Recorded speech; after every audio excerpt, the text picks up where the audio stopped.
There are some debts that a person can hide in a bank account for years, and then there are some debts that the soul itself refuses to forget. They say a husband and wife are one flesh, meant to protect each other until the end. But what happens when a man you love decides your very flesh is the currency he needs to buy his way into a billionaire's world? What happens when the woman you threw onto a cold operating table to die returns, not as the broken victim you discarded, but as the powerful boss who holds the keys to everything you've built on her blood? This is the story of a man who traded his wife's kidneys for a seat at the table of the elite. His name was Alyamid Balagan. Scoff's Alyamid was sharp, handsome, and dangerously greedy. He dreamed of private jets, Lego skyscrapers, and a life where his name commanded silence in every boardroom. But there was one problem standing in the way of his biggest deal yet: a lack of capital and a desperate need to impress the ruthless billionaire father of his mistress, Zainab Egbi. To the world, Ifeoma was Alyamid's devoted wife, the woman who had worked 2 jobs to put him through business school. But to Alyamid, she had become something else entirely, a biological asset. You see, Zainab's father was dying, and Alyamid knew that the only way to secure a multi-billion-naira partnership was to provide the one thing money couldn't buy: a perfect medical match. Alyamid was determined to let nothing stop his ascent. So, one rainy Tuesday, under the guise of a routine checkup for a minor ailment, he led Ifeoma into a private clinic he had paid to keep silent. The woman thought her husband was taking care of her health. She didn't know she was being harvested. He squeezed her hand, looked into her trusting eyes, and said the words that would echo in the darkness for the next 10 years. "Don't worry, my love. Close your eyes. When you wake up, our lives will be perfect." Ifeoma closed her eyes. She waited for the anesthesia to fade. She waited for her husband to come to the recovery room. She waited as the hours turned into days, and the man she gave her life to vanished with her health and her future. Ifeoma believed that love was a shield. She thought that as long as she stood by Alyamid, nothing in the world could hurt them. For 7 years, she was his greatest supporter.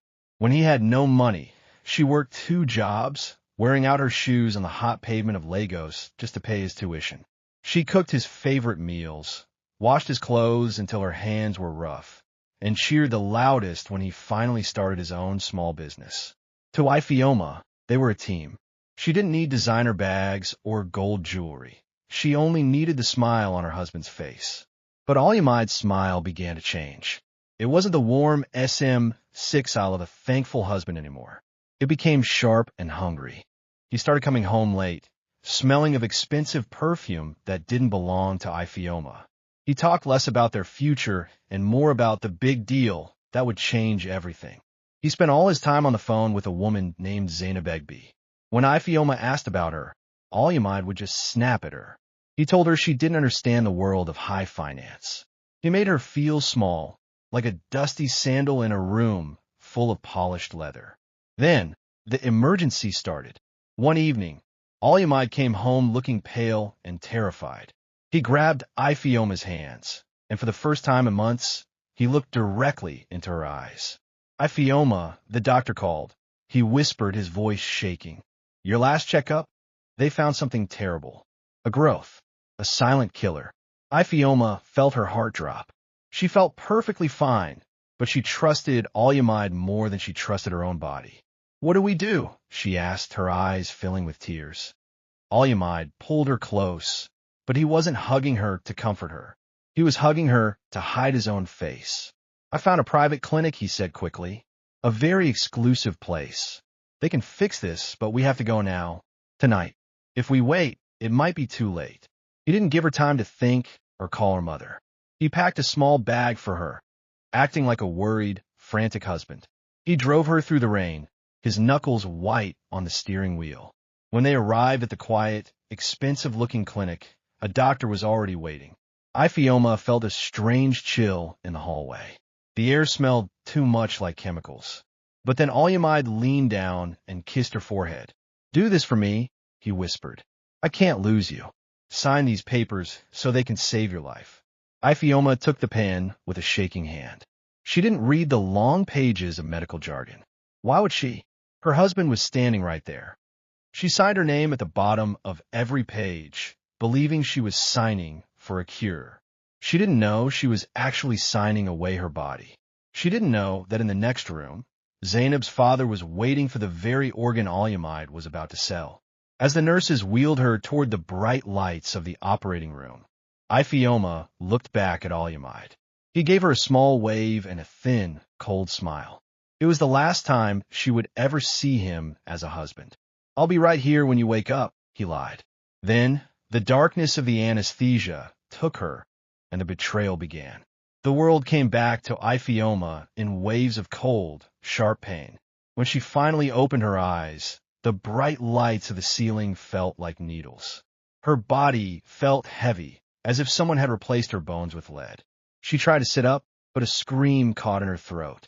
A burning sensation ripped through her side, a pain so deep and hollow that it made her feel like a piece of her was simply gone. She reached down with a shaking hand and felt the thick, rough bandages wrapped around her waist. "Alyamide," she whispered. Her voice was scratchy and dry, like dead leaves on a pavement. There was no answer. The hospital room was silent. The expensive machines that had been humming before were gone. She wasn't in a fancy clinic anymore. She was in a small, cramped room that smelled of old bleach and dust. The walls were peeling, and the only window was covered by a dirty gray curtain. With a huge effort, Ifeoma dragged her body toward the edge of the bed. Every inch she moved felt like a knife turning in her side. She looked at the small, rusted nightstand next to her. There was no water. There were no flowers from her husband. Instead, there was a single white envelope and a small plastic bag with her old, torn clothes inside. Her fingers trembled as she pulled the paper out of the envelope. She expected a get well soon note or a letter explaining where he had gone. But the words at the top of the page were bold and cold. Petition for dissolution of marriage. Ifeoma blinked, her vision blurring with tears. She read the lines over and over, but they didn't make sense. The paper said that she had voluntarily agreed to a medical procedure for a cash payment. It said that Alyamide was leaving her because she was no longer fit to be a wife. Attached to the back was a copy of the paper she had signed before the surgery. Now she saw the truth. She hadn't signed for a cure. She had signed a contract to sell her kidney to a private buyer. The room began to spin. She realized that Alyamide hadn't saved her life. He had sold it. He had taken the one thing she had left, her health, and traded it for the business deal he wanted so badly. She was no longer a wife to him. She was just a spare part he used to pay his way into Zainab Egby's world. She looked at her phone on the table. There were no missed calls from him. Instead, she saw a social media post from Zainab. It was a photo of Alyamide and Zainab clinking champagne glasses in front of a brand new office building. The caption read, "New beginnings. The big deal is signed. Success at any cost." Ifeoma dropped the phone. The pain in her side was nothing compared to the hole in her heart. She was alone in a cheap hospital room, unable to walk, with no husband and no future. She looked at the divorce papers again, and something inside her broke. The blind loyalty that had defined her for 7 years died right there on that blood-stained bed. She wasn't just a victim anymore. She was a woman who had been hollowed out by the man she loved. As she clutched the edge of the bed to keep from falling, she made a silent promise. She would survive. She would heal. And one day, Alyamide would find out exactly what it cost to steal from a woman who has nothing left to lose. While Ifeoma lay shivering on a rusted hospital bed, the air in the penthouse of a Lagos luxury hotel was thick with the scent of expensive lilies and imported champagne.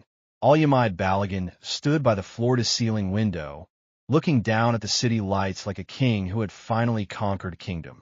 He was no longer wearing the cheap, wrinkled shirts Ifeoma used to iron for him. Now, he wore a suit that cost more than Ifeoma's yearly salary.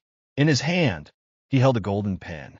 On the mahogany table behind him lay the Empire Deal, a contract that gave him a massive share in a global shipping company. He had finally done it. He was no longer a small-town boy with big dreams. He was a partner to the most powerful family in the country.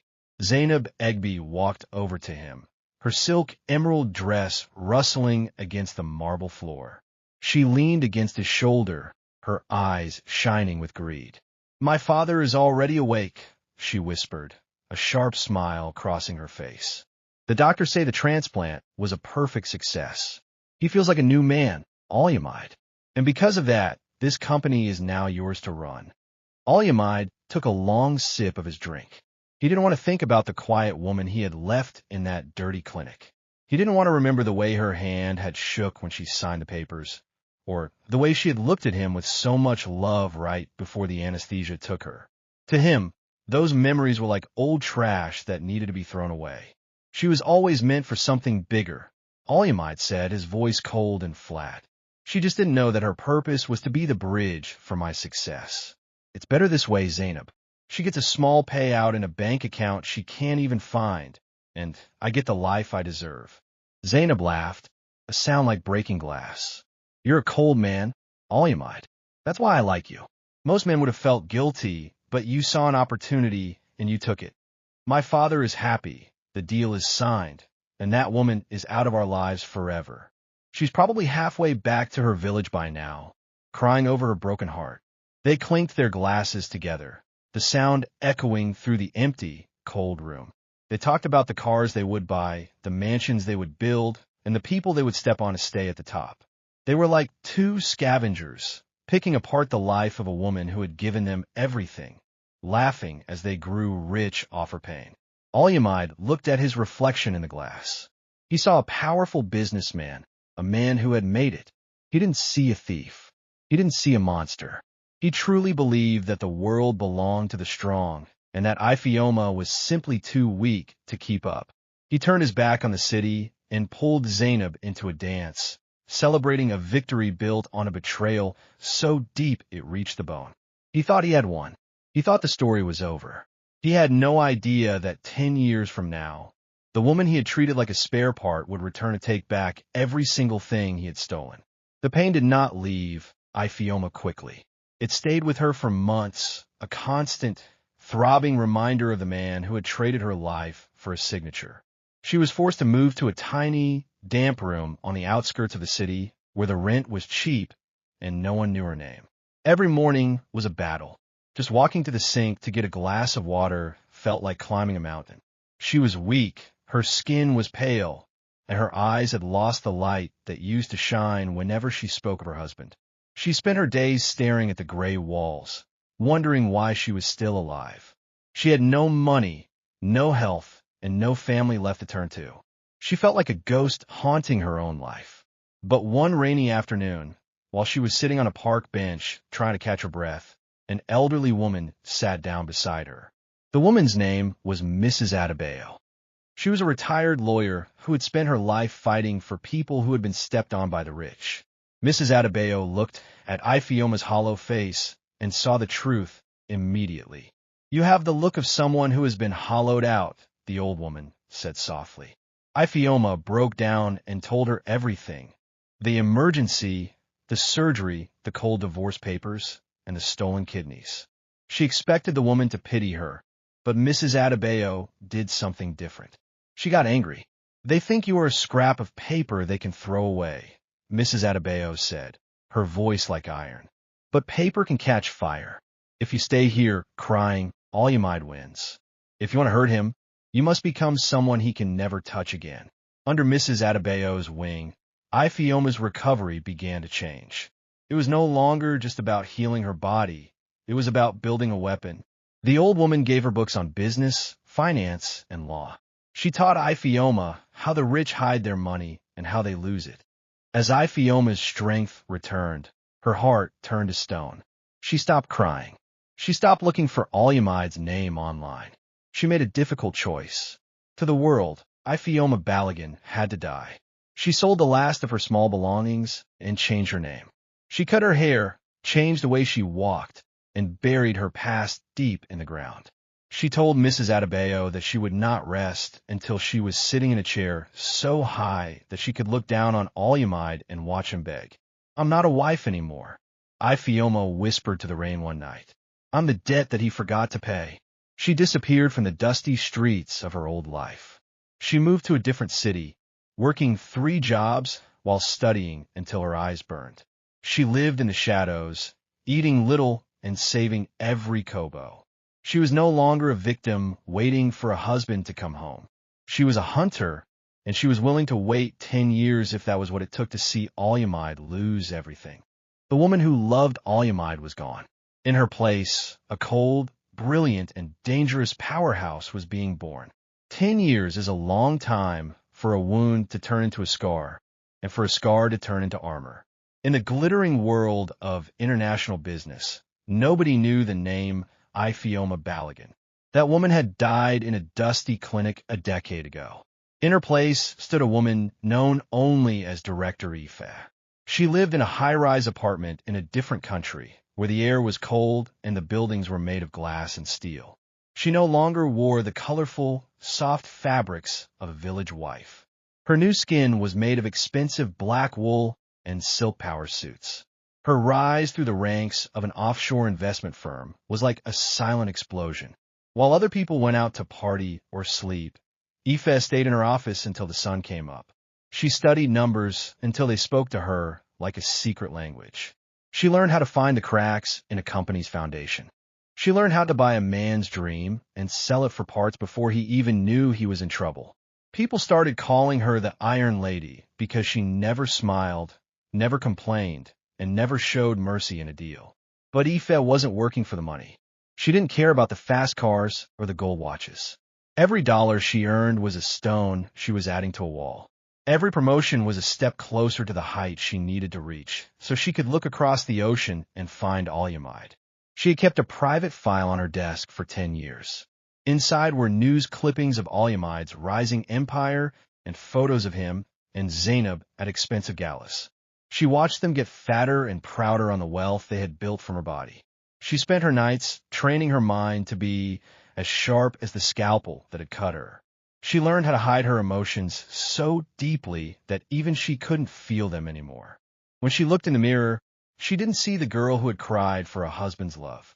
She saw a businesswoman who understood that in this world, you're either the one holding the pen or the one being signed away. By the end of the 10th year, Ife was no longer just an employee. She was the one who decided which companies lived and which ones died. She had become the leader of a massive conglomerate that specialized in saving businesses that were drowning in debt. She knew that Olyamide's company, built on greed and lies, was starting to shake. He had spent too much and borrowed even more. He was desperate for a savior. Ife sat at her desk, her hands folded calmly over a folder. She looked at a photo of Olyamide's worried face in a business magazine. He looked older, tired, and scared.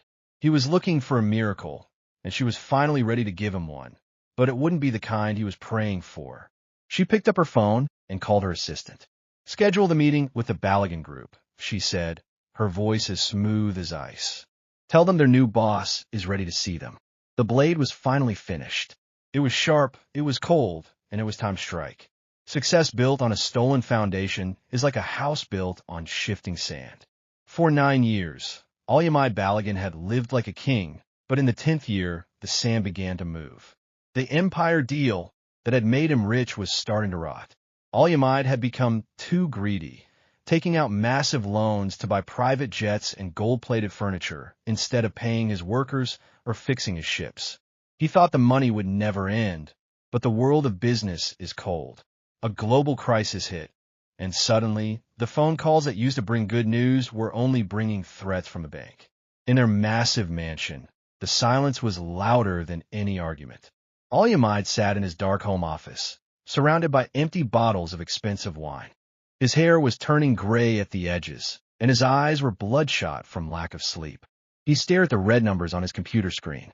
He owed billions, and the men he had borrowed from were not the kind of people who took no for an answer. Every time he tried to reach out to his old business partners, they refused to take his calls. In the high-stakes world of Lagos, everyone could smell a dying animal, and they were all waiting for him to fall. Zainab Egbe stood in the doorway, watching him with eyes that were as cold as a shark's. The love she once claimed to have for him had vanished the moment the credit cards started getting declined. She wasn't wearing her emerald green silk dress today. She was dressed in a simple traveling suit, her bags already hidden in the back of her car. She hadn't stayed with her father when he was sick, and she certainly wasn't going to stay with a husband who was about to be a beggar. The bank called again, Zainab said, her voice sharp and dry. They are coming for the house, Alyamide, and the cars. My father's friends are saying your name is poison now. They won't even let me into the club. Alyamide looked up, his voice cracking. I just need one more deal, Zainab.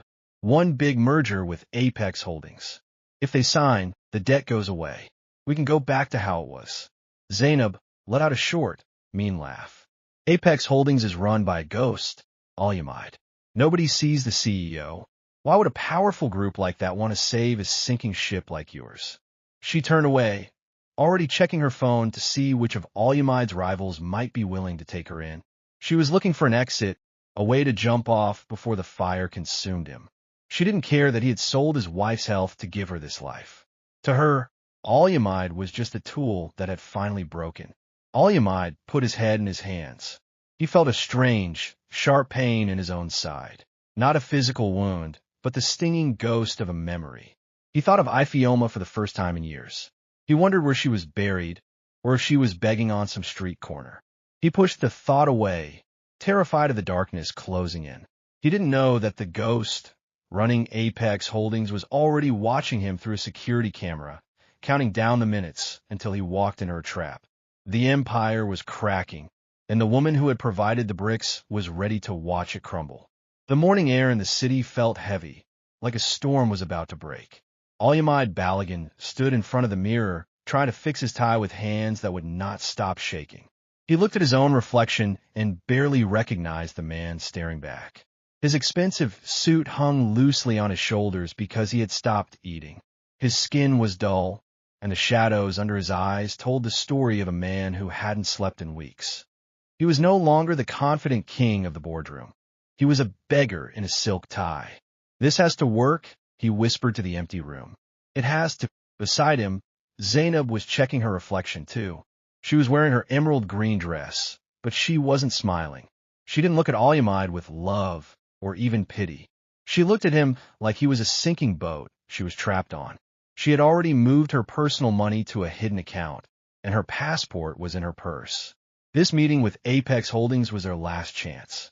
If the mysterious CEO of Apex didn't agree to buy Alyamide's company today, the police would be waiting at his house by sunset to arrest him for unpaid debts. They drove to the Apex Holdings headquarters in a silence, so thick it felt like they were underwater. The building was a massive tower of black glass that reached toward the clouds. It looked cold, powerful, and untouchable. As they walked through the lobby, Alyamide felt small. Everything here was modern and perfect, unlike his own crumbling offices. The security guards didn't smile, and the marble floors were so polished they looked like ice. They were led to the top floor by a young assistant who didn't say a single word. Alyamide clutched his leather briefcase, which contained the final bailout pitch. He had spent all night writing it, using every lie and trick he knew to make his failing business look like a good investment. He was ready to promise anything. He was ready to give up his name, his pride, and his remaining shares just to stay out of a prison cell. As they stood outside the heavy wooden doors of the CEO's office, Alyamide wiped sweat from his forehead. He turned to Zainab. Remember, let me do the talking. We need to look like we are still in control. Zainab just rolled her eyes and stepped away from him. She didn't want to be associated with his failure anymore.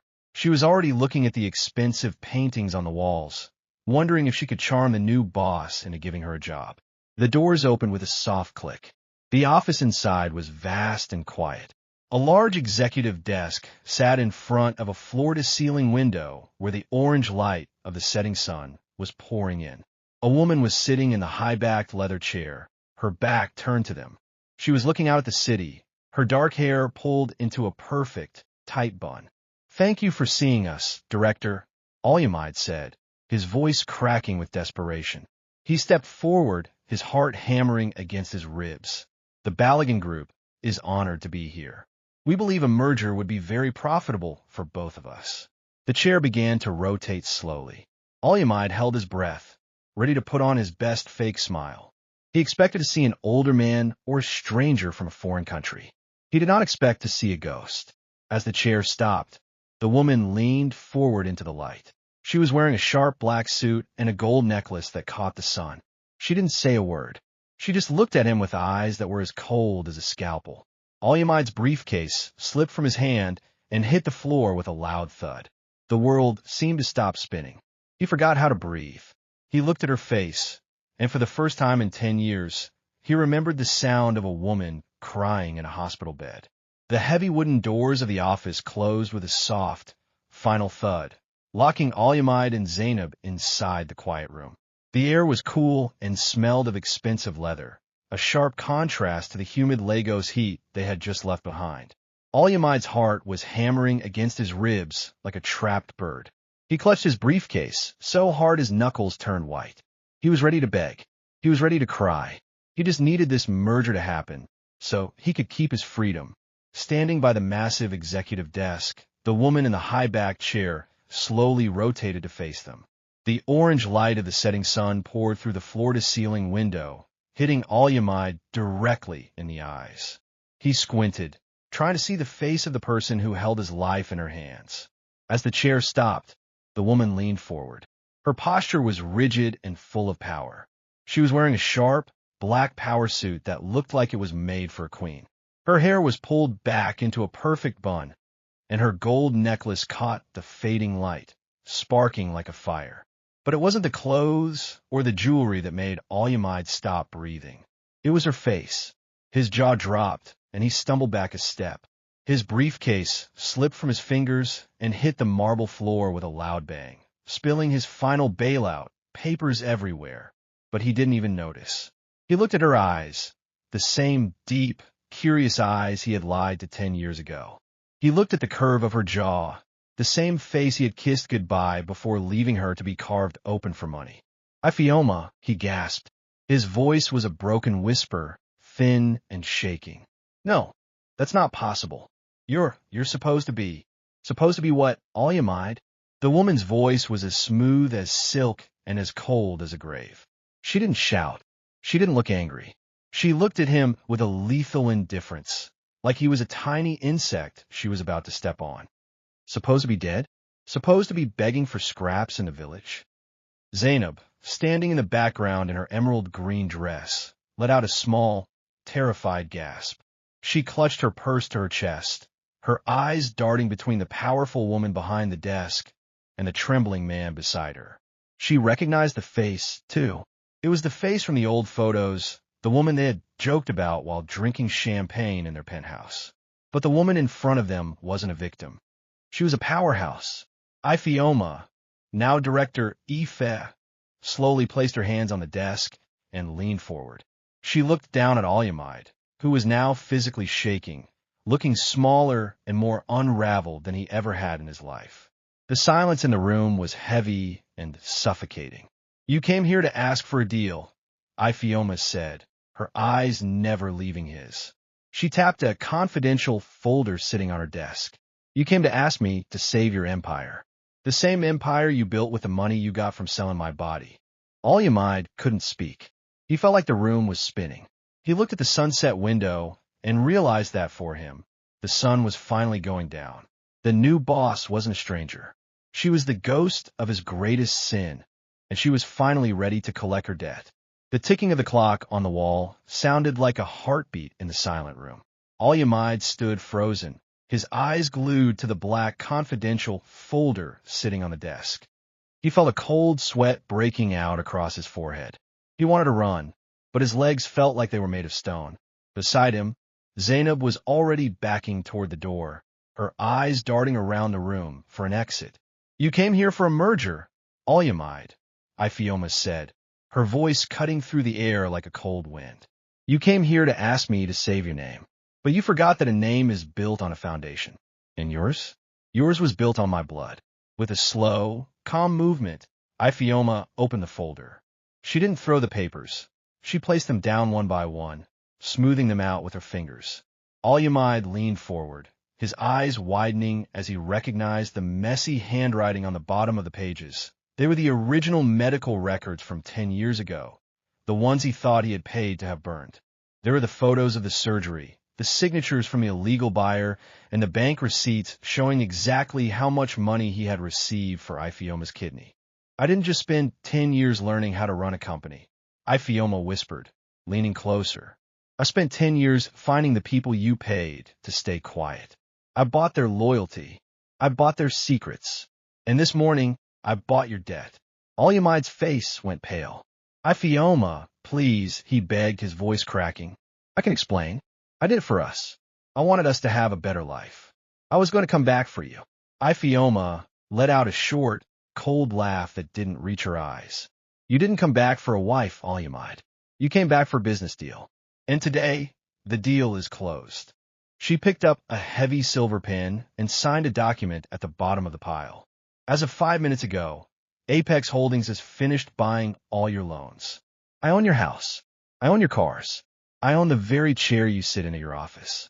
You have nothing left. Not even a kobo. Zainab let out a cry of frustration and grabbed Olyamide's arm. You fool. You told me you were in control. She turned to Ifeoma, her voice high and fake. Director, please. I didn't know. He lied to me, too. I can help you dismantle his company. I have information. Ifeoma looked at Zainab with a look of pure disgust. You were there, Zainab. You drank champagne while I was screaming in pain. You're just as guilty as he is. Ifeoma pressed a small button on her desk. The heavy office doors opened, but it wasn't the quiet assistant who walked in.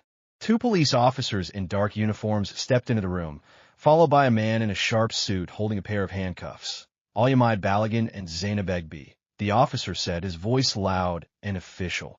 You're under arrest for human trafficking, medical fraud, and illegal organ trading. Olyamide fell to his knees. The pride he had carried for 10 years vanished in an instant. He looked up at Ifeoma, his face wet with tears, but she didn't look back with pity. She stood tall, her hands behind her back, watching as the officers pulled him to his feet. She watched as the handcuffs clicked shut around his wrists. The debt is finally paid, Olyamide, she said quietly as they dragged him toward the door. But don't worry. In prison, you'll have plenty of time to think about the wife you traded for a dream that just turned into a nightmare. As the room went silent again, Ifeoma turned back to the window. The sun had finally set, and the city lights were beginning to glow. For the first time in 10 years, the weight in her chest was gone. She was no longer a victim. She was finally free.